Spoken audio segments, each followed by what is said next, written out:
A strong host game needs a strong wing game. Add Popeye's wings to your game day spread, and the crew won't just be cheering, they'll be salivating. With 8 bold, crispy Louisiana flavors to satisfy everyone's taste buds, our wing game is strong enough to always get you the W. At $5.99 for a 6-piece, order bone-in or boneless for your next watch party. Someone just wrapped up the title of Most Valuable Host. Love that chicken from Popeyes. At participating U.S. restaurants, price may vary, tax extra.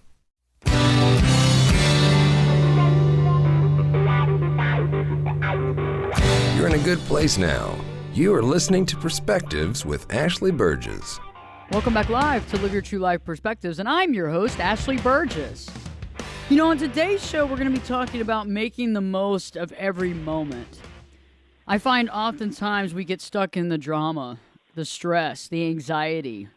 We get overwhelmed by what's happening day by day. We get overwhelmed at work, with our boss, coworkers, when we get home, the situation at home that we have to deal with.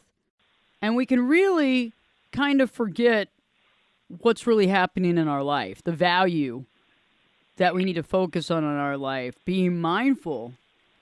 And it can get overwhelming, it can get stressful, and we can lose our sense of perspective. Joining me today in studio is a friend of mine. She's an author. She just wrote the book titled 6 Months to Live, Making Every Day Matter. Joining me in studio, Kathy Anello. Kathy, so glad to have you on Live Your True Life Perspectives. How are you doing today? I'm doing so good. I'm so excited to be with you today. Thank you. Well, I'm excited to have you on the show today. It's very important, and I think it's timely because I think many of us are dealing with situations right now in our own life where we've been overwhelmed with stress, we're stressed out, we don't really know how to handle it, and we start to lose sense of reality as far as how important our life is or what we need to do or how to really refocus our life to really make things matter. Yeah. Agreed.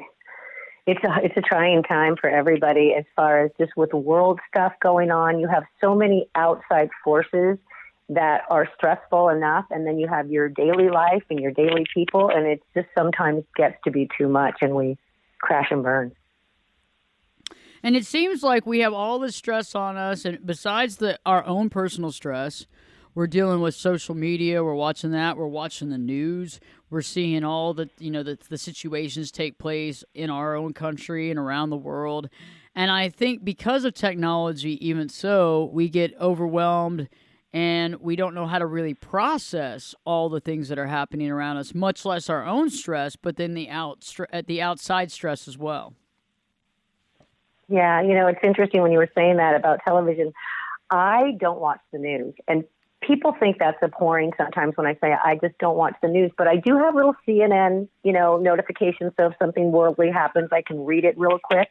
But I stopped watching the news because I was going through a lot of stuff, and it was like I couldn't handle one more thing on my plate. And then right after Super Bowl Sunday, I turned on the news and I was like, oh my God, like there was so many stories that I heard that, a plane crashed into a house, or there was a car accident here on the Waldo Grade, or there was this. And I was like, life is so short. You never know what's going to happen. And the news just like slams that into you. So it almost brings a fear inside of you. So I really just had to like turn the news off this year because I couldn't add that to my plate anymore. It's interesting that you say that. I work with clients, as a therapist on a daily basis, and I've had some clients where I have had to implement a new type of regime, and that regime was limiting news intake down to 30 minutes a day, and it couldn't be at the beginning of the day either. Because the way we start our day directly reflects on how our day continues through. And I think that because a lot of us are highly sensitive people, and that's not a bad thing, that's a good thing. We're connected to ourselves, connected to our environment, connected to our energy and our emotions. Because we're highly sensitive, we have a tendency of taking those things on, being overwhelmed by those things, and letting those things take us out of our body per se. And we begin to focus on that instead of the things that we actually need to focus day to day for our own self. Exactly. That's exactly it. And that's why I stopped watching the news. It was just like I have enough on my plate let alone hearing about every other, thing that could affect our lives. I mean, I'm sensitive in the way, like when something tragic happens, like yesterday, Luke Perry from, Dylan from 90210. I don't think there was anybody in the world who just hadn't watched that show that was just heartbroken. So there's things that I have obviously in the news that I'm really, drawn to or compassionate about, but it's the daily bickering, government stuff or Facebook where people are arguing about. I'm thinking, dear God, you're wasting your energy here, people. It's so true. It's so true. You're so right. Well, yeah. I mean, like one of the things that I learned, I went to a retreat this summer, and Deepak Chopra was there, and he said, if you want to be happy for the rest of your life, give up being right. And I was like, wow.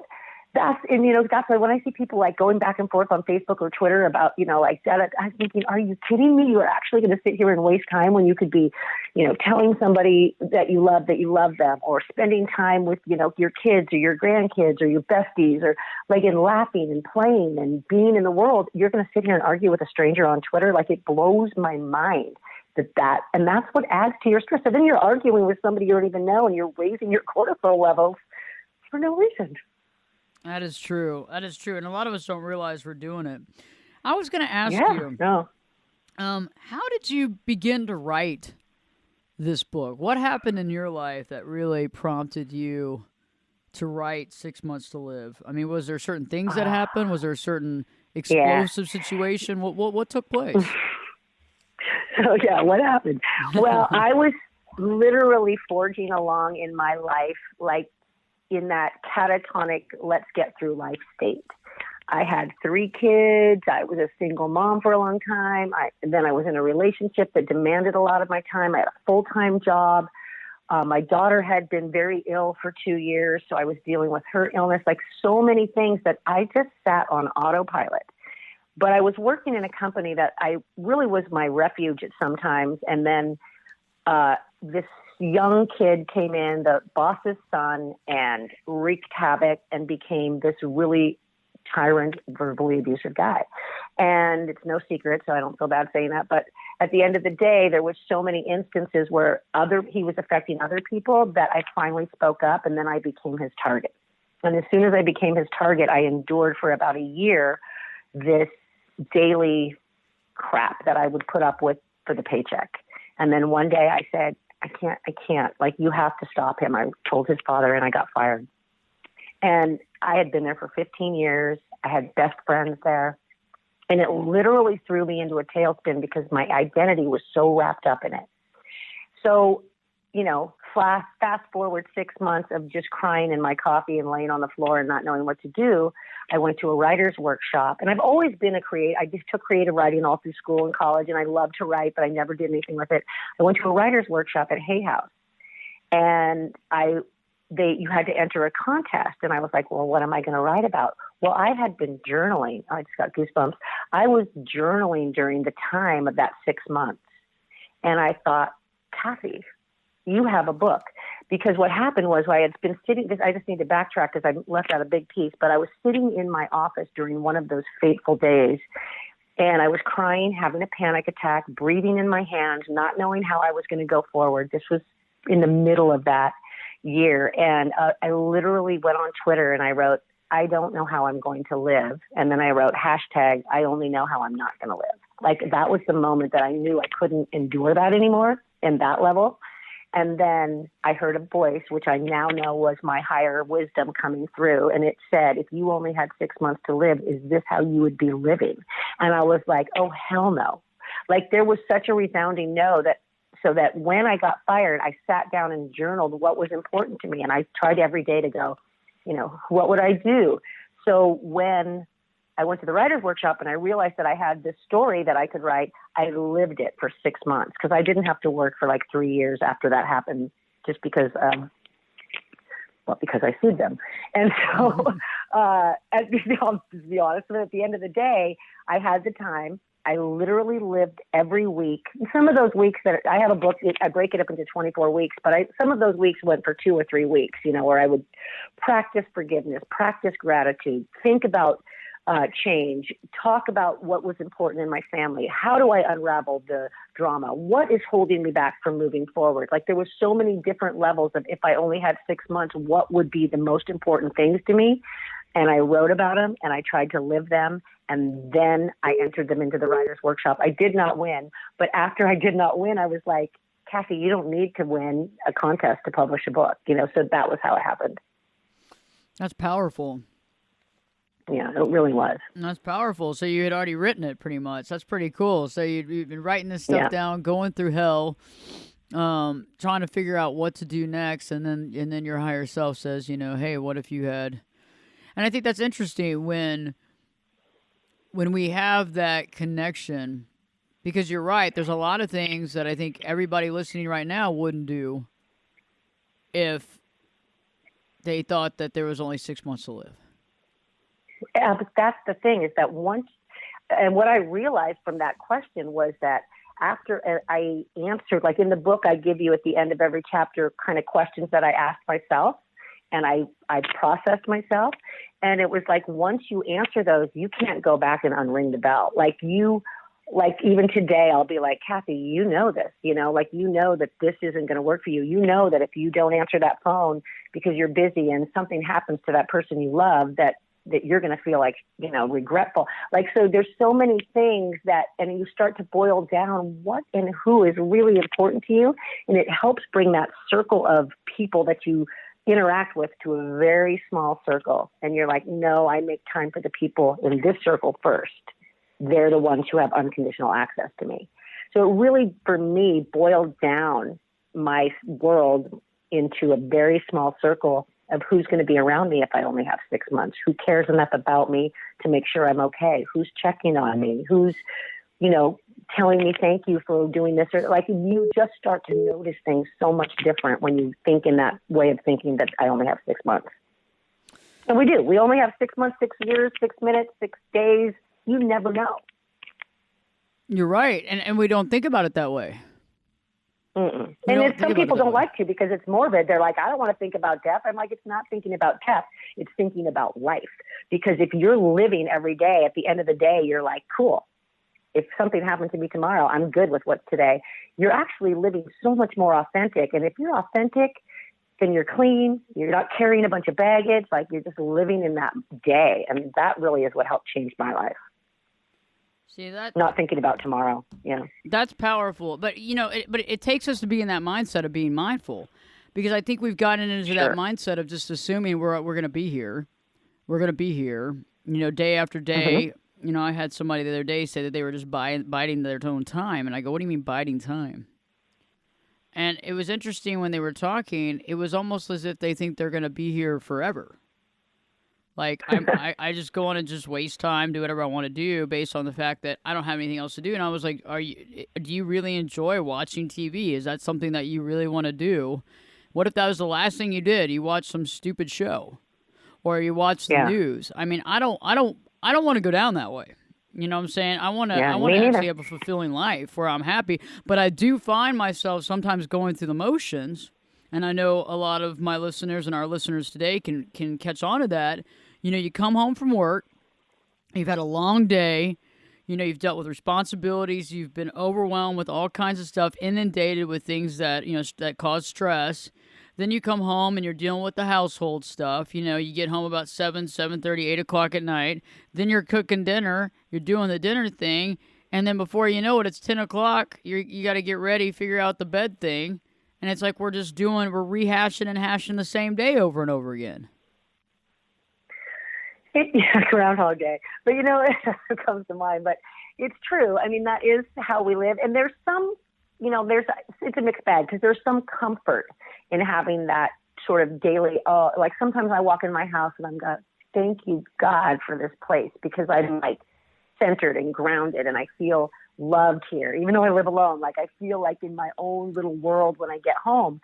So there's some of that. But what I was going through at the time when this was happening was literally what you just described, like complete autopilot, like not taking time to meditate, not taking time to light a candle and listen to piano and just take a moment to breathe, and and not just sitting and having a cup of tea and relishing in the silence. And so there was a lot of things that I didn't know you could do to nurture your soul until I got off the autopilot living, you know.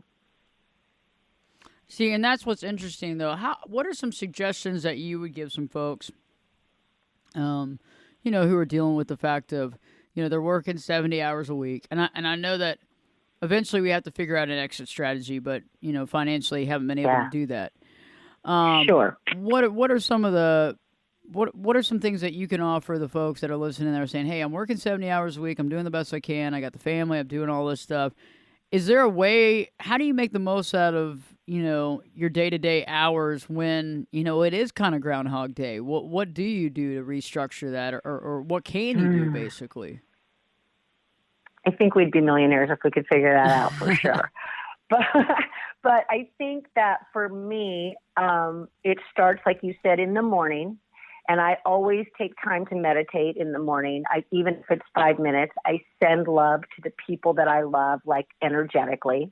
And I do that every day. And that really helps me because it helps me to not carry thoughts of like, if I'm sending my daughter love, then I don't worry about her that day. Or if I'm sending somebody I love, then I don't have to think about them all day.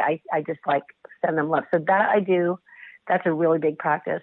That changed my life, meditation. And I'm talking 5 minutes. I'm not this big, sit for an hour girl. I'm just like, take a moment. What's important? I do a gratitude list every morning, not every morning, but most mornings. And that really helps me get to the place of being grateful for what I have. But during those 70-hour work weeks, I think the most damaging thing that we do to ourselves is multitask. And if I could give one piece of advice to people who are working and living at home and you're on the phone where you're folding laundry at the same time, your kid's pulling at your hair, dinner's on the stove, you're like, holy crap, like how does a person even do that? So what I try to do, and I'm not an expert here, is that I try to stop multitasking and say, I'm only going to fold laundry. I'm only going to cook dinner. I'm only going to do this project. I'm only going to write today. I'm only going, listen, I'm going to take that time, because multitasking is like smoking. Like, it's so bad for us. Our systems are overloaded when we're multitasking. So I think taking multitasking as much as you can out of the picture kind of helps you flow through the day better. Yeah, I can see that. I think I'm one of those people. I look like an octopus, I got like everything going. I got phone in one hand, computer in the other, another phone on the other, doing something else. And I do it well. I mean, I can chew gum and rub my head. I can do it all at one time. But yeah, it gets a little overwhelming after a while, because I think that. But there's actually been studies that say that multitasking is just as bad for you as smoking, in the way that it helps with the cortisol buildup in your body, and that's what stress does, because you're stressing to get everything done, and so you're thinking it all at once instead of just saying, I'm going to sit down and write this blog, and I'm not going to turn my phone off, and I'm not going to answer the phone and do my taxes at the same time. But I'm that girl. I'm not saying I'm not. I'm just saying I'm more mindful that when I'm multitasking, I'm like, oh, Kathy, you're multitasking. No, stop. I'm able to catch myself in the midst, because we're all guilty. We all want it done now. You're right. Well, also, a lot of times too, it's, who's breathing down your neck. For sure. What person's, you should have had it done yesterday kind of thing. And I think because of the technology in the world that we live in, the things that took several days to do, now people consider should take several hours to do. And, correct. And everybody wants it yesterday because of that, gratification, instant gratification, the attention deficit disorder, the attention hyper disorder. I was doing a show the other day, and I was talking about how we have a tendency of saying yes to everything. We agree to do something before we even know the parameters. You don't even know. Somebody goes, hey, can you help me out with this? You're like, yes, I can do this. And we put all these expectations on ourselves. And then on top of that, when we find out how big the project is, there's a little bit of resentment and anger. You know what I'm saying? Because now I got to do resentment, this. Yeah, right. like a lot of pent-up resentment, good old resentment. Yeah, the resentment. The gift that keeps on giving. So why is it that we do that to ourselves? Why do you feel that way? That we say yes all the time, and and put all these high expectations on ourselves. What do you think's the background It's on so that? funny that you say that. I actually, in this chapter, De-Stress Yourself, in the book, I actually have one of my questions is what stops us from saying no? Like, no is a complete sentence. And one of the things I learned I did life coaching with Nancy Levin, and one of the things that I learned was that no was a complete sentence, and that in this particular book, and I don't know if it's in this chapter, but it's in one of the chapters about, I literally took her assignment to me was to say no to everything for 24 hours. But I took it a step further and I said no to everything for a week. That was everybody who asked me to go do something, anybody that asked me to do something for them, anybody that asked for advice, anybody that I needed to, I was like, no. And what happened for me when I did that was I was like learning the differentials between my no's and my yeses, because when I said no to my daughter, it didn't feel right. When I said no to my colleague, it felt okay. You know what I mean? Like, so then you started to differentiate like where your no and yeses are, which boils down to what's important to you. So that one exercise is what, and I wish I could remember what chapter it's in, but it was basically the one thing that completely changed was when I learned that no was a complete sentence and that I didn't have to explain myself to anybody. And, you know, when you're in toxic relationships, you're constantly defending and explaining yourself. And it was a practice that I had in my own life, in my personal life. And it was something that I wasn't good at. I would always be like, okay. And if I said no, I had to explain to everybody why I had to say no. But really, it's just like, no. And then silence. So that it's hard, but once you do it for like a week or even 24 hours, you're like, wow, game changer. Yeah, and I've had to say that often, you know, and what you're talking about, toxic relationships, is interesting. I'll post some stuff on Facebook, and I'll have some friends that make comments about, oh, you know, I really need to learn more about that in my own relationship. Well, let me take you out to get cocktails. It's like, no.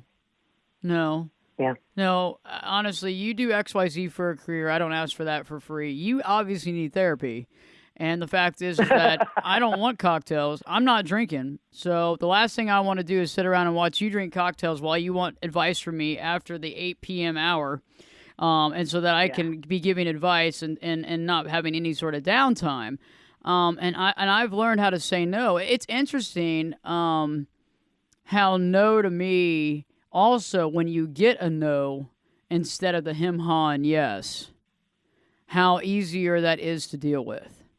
Does that make sense? True. Like, at first it hurts. At first you take it Absolutely. personally. You're like, man, that sucks. I can't believe they just said no like that. That's horrible. But then later on, aren't you so glad you didn't get the him, ha, oh, yeah, you know, yeah, we can do it. You know, and the next thing you know, you're still sitting around. It's 2 months later. You got nothing to show for it. Wow, that's a great lesson. I totally agree with that, 100%. I think it's always interesting. And no is a sentence, you're right. And I think that when you are going to say yes, though, on the flip-flop, you really need to know what you're getting into. I think we accept things, and it's like we're not on Mission Impossible. You know, this isn't like, you know, this thing will self-implode. And, you know, you can ask questions. You know, this isn't like some sort of CIA, you know, restricted, you know, need-to-know basis. This is like, okay, how much time do I need to work on this? And what do I need to do? And what is expected out of me? You know, and what are those expectations? Yeah. Well, I was thinking about one of the things you said. It was like when we say no because it's our truth instead of hemming and hawing because you don't want to hurt somebody's feelings, right? Like, or maybe you're just like, okay, well, I'll try. But if you just say no because you know really clear that that's not going to happen, what you're actually doing is living again. And the authentic's a buzzword, but living in alignment with who you really are by saying no feels so clean that your life flows better. But when I hem and haw and I tell somebody, okay, I'll do it, and then I'm like, Kathy, you had no business saying yes to that because you blah, blah, blah, blah, you know, my self-talk. It's like I'm out of alignment because my truth was a no. So, like, I'm learning now how to honor my truth and trying to push that pause button. I might even say to somebody now, I need to process that. Like some people tease me about that one sentence because I'll say to them, I can't, no, I need to process. And I'll take that hour or two to process and then make my decision. That's been a game changer. And I literally just learned that in the last 5 months. That's awesome. I also think what's cool too is I wanted to ask you, from the concept of the book, and I know this is interesting. A lot of us are in situations right now, whether it's a work situation or there's a stressful relationship issue, or maybe in the process of a divorce, or maybe a family member has contracted a disease, or maybe personally somebody's going through that, And I know a lot of times people go, like, why, God? Why? Why? How in the hell is this happening to me? I mean, this is BS. I've done all this stuff. And people start becoming very emotional, and then they internalize that, and then they think that they're being beaten down. Then they become very isolated. Then they get depressed. Instead of going down that chain of command that a lot of us do, how can we accept each moment of our life as if we've chosen it? Because I think a lot of times we feel like the victim, it's happening to me. It's happening to me. God smiteth, and you have like this paradox where it's very interesting. And so you have like this anger, and then it's like this out of body, like, this isn't my life. I don't even want to deal with this. And so how do you like accept that moment and go with it? Because I know I do it. I accept it and go with it because I don't see the other way. I'm not going to sit there and fight an uphill battle that I know that my fighting it is causing me problems, and it's actually making the problem worse. I mean, the more I fight it, like, I fought things before in my life. I fought the good fight, and it wasn't the good fight. I was just fighting, learning whatever it is that I needed to learn. I was pushing that off, but that's my own theory. How do you help people, or what's your thought process on that? Because I know there's a lot of people listening that find themselves right now in a situation they're not that happy with. How do you stay out of the victim mentality? And that is just that, there's so much there. But I will say, for the first thing, on the choice thing, how do you live like you've chosen? You have chosen every moment. So the first thing you have to do is get the awareness that every situation that you're in, you chose. You made a choice. You took a step. Every single thing in our life boils down to the choice that we make. So you get to choose. And so once you realize you're in a moment, you're like, even if it's in a very uncomfortable moment, you chose that situation, or you chose that. And then so you take responsibility for you making that choice. And it really just lets you be in that moment. Okay, I chose this, Kathy, you chose this, this, or you're in it. Now, what are you going to do with it? And so I think as far as the choice thing goes, it's really, how do you do it? You just say, yeah, I chose this. I'm in this moment because I chose it. And you take responsibility. The second side of that, when you were talking about, how we go down the rabbit hole and how we pray to God to change a situation. I mean, I've been on my knees before saying, dear God, where the F are you? Like, you're here, you're wanted now. And I've had those moments, those sort of eat, pray, love moments where you're on the floor crying. And I watched this video by Oprah the other day on letting go, because I was having trouble letting go of something in my life. And she was talking about how she wanted the role of the color purple, and she was fighting with all this stuff. And she basically was like, God, why are you doing this to me? You know how bad I want it. And she said, all of a sudden, she just went, poof, I surrender. I am surrendering this moment. I am surrendering this rhetoric that's going around. I am not going down the rabbit hole. I'm trusting the universe that everything is going to be the way it's supposed to be.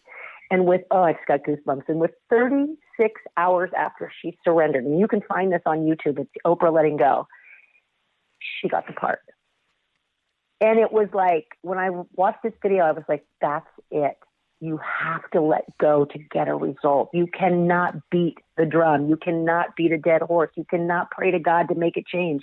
You have to say, whatever it is, it's coming. It's right. The alignment will be right. It's like my whole next book is on, those happy mistake moments where the dots all connect. And so if you surrender and you let it all go, it's going to come back to you in the way it's supposed to. And you'll find that out later.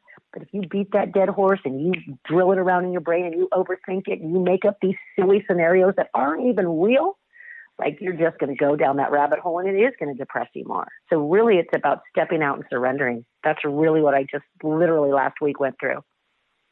Yeah, I think it's interesting. My issue, from a therapist perspective, is I agree with what you said, but it's getting someone to take that leap of faith. Oh, It's it's a getting huge someone to leap of do the faith. opposite of everything they've ever done before. You know, that they've always taken 100%. it personally. They've always the way that they, you know, the way that Mm-hmm. they've, and I don't really always use always or never, but I mean, 99.9% of the time, they always internalize it. They see themselves as We the all do. victim. Yeah. You know what I'm saying? And then Sure. it's a problem. And so it's like to try to get somebody to step out of their nature and say, I will take a risk on that, and to actually believe it. That's the thing. You know, it's one thing to have a client in here that goes, yeah, I'll go for it. And you know that their fingers are like behind their back, you know, crossed. Yeah, I'm gonna do that. That's great idea, Ashley. Great concept. I'll see you next week. You know, and you know that they're just like, yeah, right. You know what I mean? But then you have some clients that do it, but it's not overnight, and that's the other thing too. It's like the person that finally gets into the gym and they're waiting to have that stellar body, and they're 2 weeks in, and they're like, well, this sucks. You know, and you're like, but you got to work out for more than 2 weeks. I mean, it's not going to happen in 2 weeks. And then they're like, well, I already gave it a chance. I'm done. I'm back to where I was. No, that's again. what I was. Yeah, that's what I was just going to say too. Is like it's a process. It doesn't happen overnight. Like it took me this one situation I had. It took me 2 weeks to let go and not beg God for a change or a miracle or something to happen, or you know. And I was like, as soon as I let go, the next day I felt so much better. And then like every day I've been stronger. And then yesterday I usually go to YouTube and I kind of turn it on and see what's on top because I do so much meditation on YouTube that I usually have a new one that they pop in. And all of a sudden I turn on YouTube and out of the blue, Hakuna Matata, the Lion King cartoon comes on and starts singing Hakuna Matata, don't worry for the rest of your life, you know? And I was like, are you kidding me? Like, who is trying to give me a message? And it just made me giggle because I was like, that's life. Like, that's it. Why are we spending so much time worrying when, you know, you don't know what's going to happen? Stop worrying about your life because you just have, every day's different. You never expect miracles. I love that quote by Wayne Dyer. It's like, expect miracles. And I do wake up every day now. And since that process last week when I did this really letting go stuff, it was like, let go, surrender. Yeah, I agree with you. It's interesting. It's like telling somebody to jump off that bridge. You know, they don't realize that right below it is a safety net. They can see it, but they don't believe that it exists. They don't believe that it's there. And to me, it's like sometimes people have to walk down that path for a very long time and hit their head on a wall for a very long time because I think some people are like, I consider them, quote, scientists, end quote. They want to literally, you know, be in the laboratory and experiment with all this stuff. And so they can experiment all they want, but a lot of times we go to a dead end when it comes to that. And, you know, like you said, you can't keep repeating over and over again. And some people have to repeat it over and over again to realize that that's not the way to go. There's got to be another way. And I think that when you get desperate enough, finally, you're willing to try something new. Yeah. True. All right. I love that. So let me ask you, you know, I love this concept because I got some folks right now, family and friends, outside of my practice that I'm gonna be pushing your book to everybody. Read this. I'll be showing up to people's houses and just sticking it in their house. They're like, where did I get this book at? It's a great book club. It's a great book club book. Like when girls get together and do book clubs, it's a great book club book because you can go like read a small amount for the week and it inspires a lot of stuff in you and have conversations with people. So I push that to some of the girls like up here in my hometown. I'm like, do my book club. Like I'll come and see you and I'll hang out with you. So I'm hoping that will come up this year for me because I think that would be super fun. That would be fun. I like that. That's a really good idea. Let me ask you, what are some tips that we can offer our listeners to help reduce their stressors in their day-to-day life or to shift their thought process on what stresses them? Well, I think one of the most important things is self-care and self-nourishment and self-respect and self-love. So you wake up, you're doing your rituals, but you're also saying, you know, what's the most loving thing I can do for myself today? What's the most nourishing thing I can do for myself today? And that nourishing thing might be, let's not think about this problem. or that's most self-loving thing. Like I remember the first time I asked myself that question and the answer was exfoliate. And I was like, what a weird thing to say, exfoliate. But then I realized that I wasn't even taking time at night to wash my face. So it was like, it's the little tiny shifts that we make towards ourselves, making ourselves the most important thing, how we feel, our well-being, and then being able to energetically put that out to the next line of circle. That's your inner circle. And just so really for me, it was just about getting more into myself, being more respectful of my own boundaries, honoring my own boundaries, honoring other people's boundaries. Like if somebody says to me, I don't want to talk to you today, I'll be like, cool. We don't need to talk, like honoring, and it means I'll talk to you maybe tomorrow or you're in a bad mood or whatever it is. But I'm learning to honor other people's boundaries where I used to be this like push myself on people. No, we're talking now, No, I don't do that anymore. Like I respect people's boundaries and I allow them to respect mine, and I'm more vocal about them. So I think really it boils down to that self first thing, that theory that people are starting to wake up to now, that it really does start with you. And then if you're nourished and you're happy and you're smiling inside and you're feeling balanced, that just generates to your whole world for the whole day. And you can just kind of sprinkle it all over everybody. I love that. It's like fairy dust. Yeah, like fairy dust. Everybody's happy. You get some fairy dust. You get some fairy dust. It's like, and then you look at somebody, no, you don't, no. Yeah. No. It'd take more than fairy dust for you, but no.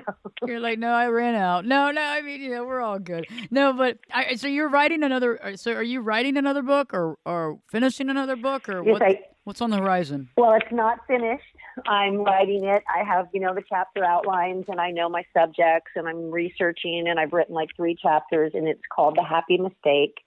And really what prompted that was, I was talking to you off camera earlier. It was just basically like this one situation came up where I made a monumental mistake and then I had a huge backlash. And then I realized that if I hadn't made that mistake, like nothing would be as good as it was now. So then I started to retrace through life and situations that people go through, and people like beat themselves up for a mistake they made. But if you just took 1 second to say, if that hadn't happened, I wouldn't be doing this today, like it reconciles it for you. And so every mistake that we have made was drawn again by a choice. And every mistake that we regret was brought on by a choice. But every regret and mistake led to another thing in your life. And if you backtrack, it's like, oh, I wouldn't have these 2 kids if I hadn't married him. Or I wouldn't have, I wouldn't have my grandchildren now. Like there's so many places you can take your mistakes to make them okay with you that you don't have to live in regret. You don't have to live in resentment. You don't want to have, revenge on people. Like you can let go of a lot of things when you just say everything connects. And so really the happy mistake is about serendipity. And that's actually how it got its title. Is I was in a situation where a guy said to me, I was using it serendipity in a sentence in a book signing that I was doing, and I was doing a, talk. And I said something about serendipity, and at the end he came up to me and he said, do you know what serendipity means? Like I had used it wrong. And of course I was so embarrassed. I'm like, well, it means those chance, encounters. And he looked at me and he said, it actually means the happy mistake. And I was like, oh my God, like light bulb. And that was like 2 years ago. And then fast forward when I started to write this summer, I felt the need to start, letting things out of my body. I was like, this is my next book. It's The Happy Mistake. So stay tuned. That's awesome. I think it'll take probably another 8 months to get it out there. So. Well, I can't wait to check it out. And how can we stay connected with you, Kathy, whether it's online or on social media? So I have a website, www.kathyanello.com. Anybody can find me there. And there's some blogs. I haven't blogged in a while, but there's some good blogs and there's some podcasts, recent and older podcasts you can listen to. Kathy Anello on Facebook, Kathy Anello 6 Months to Live, Making Each Day Matter, author page on Facebook, Kathy Anello on Instagram. I am most on Instagram, and Kath's Life or Kathy Anello on Twitter. And Instagram story is pretty much my big jam right now because I get the most buzz and I like to entertain. So I would say, but you can reach out to me on any of those social medias. And then the Best Life Cafe, which Ashley's going to be on our show tomorrow. And I co-host with Carrie Butler, and we have been doing the Best Life Cafe now for over a year, and it's super fun, and we just really talk about all fun things and how to live your best life. So that's where you find me. Awesome. Well, and it's a podcast on iTunes, yeah. Well, I can't wait. I can't wait to be on your show, and I can't wait to have you back on my show because we should talk about maybe some relationships or something in the future as well. Because I think a lot of folks listening, want to do that. Are dealing with stuff right now. They're trying to overcome a situation. They feel bombarded, and you're right. There's a lot of regret there when they need to kind of see the silver lining a little bit. But yeah, I think it could be a powerful show as well. We will definitely be doing that, I promise. So, yes, and I can't wait to have you on my show tomorrow on our subject that we're going to talk about. It's a really good one. Yay, I can't wait. Awesome. Well, this is going to be a blast. I look forward to it, and I really appreciate you coming on because I think that this concept is so important right now more than ever, dealing with our stresses and anxiety and people really focusing and really just realizing. Because I think one of the biggest things, and you and I were kind of talking about this before we started the show today, is, will this really affect me later on? And I think we freak out about stuff, but will whatever happened yesterday really affect us for another year? Will it affect us for 6 months? Will it affect us for 2 months? How does it affect us? And really focusing on that and really putting things into perspective and triaging situations so that, we get the most out of where we are right now and not just biding our time, Yeah, it's the $1 million question. And when you're in those dramatic trauma situations, then you say, let's go back a year and see if it mattered. Let's go, is this going to matter next year at this time? And 99% of the time it's a no, maybe 98, because there's always those heartstrings and those love connections that you can't let, that matter. And you want to dig through the shit with those. But at the end of the day, a lot of the stuff that we deal with, either way, if you go back, it didn't matter. If you go forward, it's not going to matter. So why are we dealing with it and taking away from our today? It's not okay. So true. So true. Kathy, thanks for coming on Live Your True Life Perspectives. I look forward to having you back on very soon. All right, Ashley. Thank you. Have a great day, everybody. Great conversation with Kathy. She's awesome. And, I feel this way when we're talking about this topic, we're talking about our life, we're talking about the value of our life, we're talking about the 6 months to live theory, all powerful stuff. What I found, though, is that quicker than we'd like, a lot of times we walk right out of that mindful mind, right out of that thought process, and we get right back into our cozy rhythm of just walking through it. Walking through the daily thing, not focusing, not being mindful. And I find that very interesting, how quickly we can lose perspective. How quickly we can go from being, okay, I'm George of the jungle, I'm taking over here, to, I'll just go home after work, watch some TV, get up, do the same thing, bide my time here, and what's the value in that? And I understand to some degree we all have this routine of going to work, coming home. And we have to find value in that and become mindful in that in our daily activity and figure out how to find that in the daily activity. That's what's so powerful. That's what we got to find. And once we find that, we got to hold on to it because we can find it, we can let it go like a puff of air. And I think a lot of times we got to stop fighting. We got to stop fighting. We want to fight uphill battles all the time. Fight them. But most of the time, these uphill battles don't go away because we got to learn from them. We're not supposed to fight them. We're supposed to learn from them. And what happens when we don't learn from them? They come back. It's a cycle. It's the way life is. I know. I wish I could tell you something different. I wish I could tell you that there would be no cycles. I wish I could tell you that you didn't have to learn the lesson, but it won't ever come back. I wish I could tell you that, but that's not the case. It wouldn't be honest. It wouldn't be truthful. It would be a lie.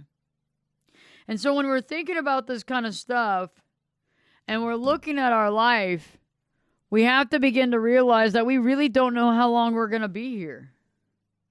We really don't know how long we're going to be here. We make a lot of decisions based on the fact that we're going to be here forever, and we don't really know anything because life, you just don't know.